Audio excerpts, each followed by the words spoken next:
75 Haitian immigrants were apprehended in South Beach today after their wooden vessel came ashore just after 8 o'clock this morning. Immigration authorities tell us the group included 7 children, and according to occupants of the boat, at least 1 passenger drowned before the group made landfall here. Clint Watson has the story. It's a sobering reminder this Independence Day of the freedoms and liberties that we enjoy as a people. Our closest neighbors, desperate enough to risk their lives in search of better. How long were you on the sea? Since Thursday night. What part of Haiti are you coming from? Oh, well, we fishermen from Providence, Haiti. This migrant, like others, made it to shore alive. A far different scenario for 7 migrants taken to hospital, severely dehydrated. And the worst outcome of them all, a woman said to be between 25 to 30 years old, whom officials believe drowned during the ordeal. Her body was retrieved from the area near the Haitian vessel.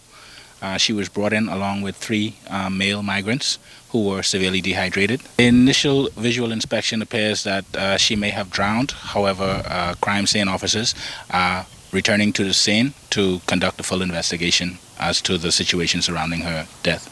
Now, on the scene, it was obviously clear that this was a journey that was very difficult for these immigrants. You can see by neighbors in the area providing them with water that they were very dehydrated, many of them needing medical attention.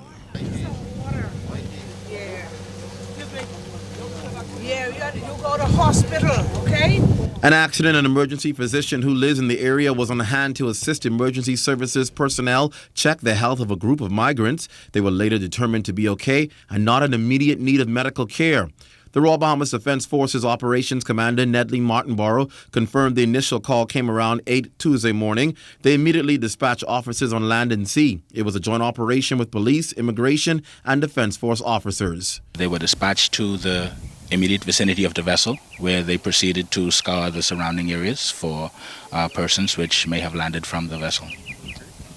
How challenging was it in getting to them?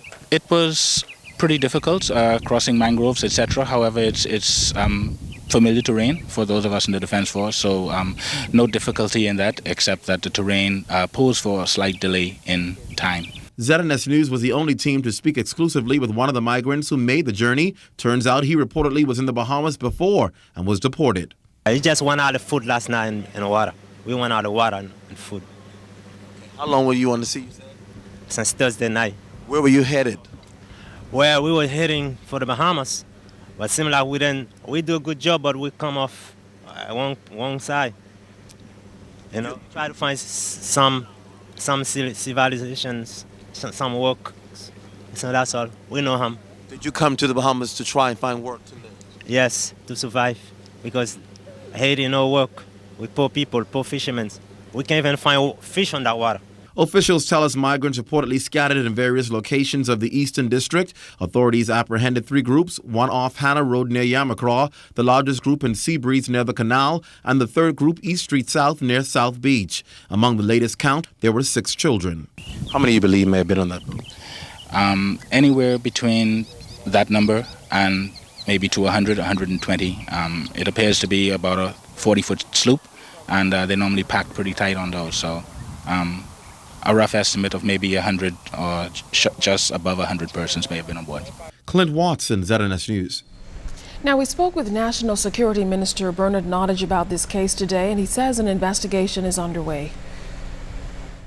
For the most part, what we've found is that when Haitians come to the Bahamas, they come willingly. They risk their lives to do so, seeking a better standard of life. And so it's not unusual for this to happen. It's unfortunate. We try our best to minimize it or prevent it, but very often they do get through. Meantime, the government, he says, is equipping the Royal Bahamas Defense Force to be able to better police the waters.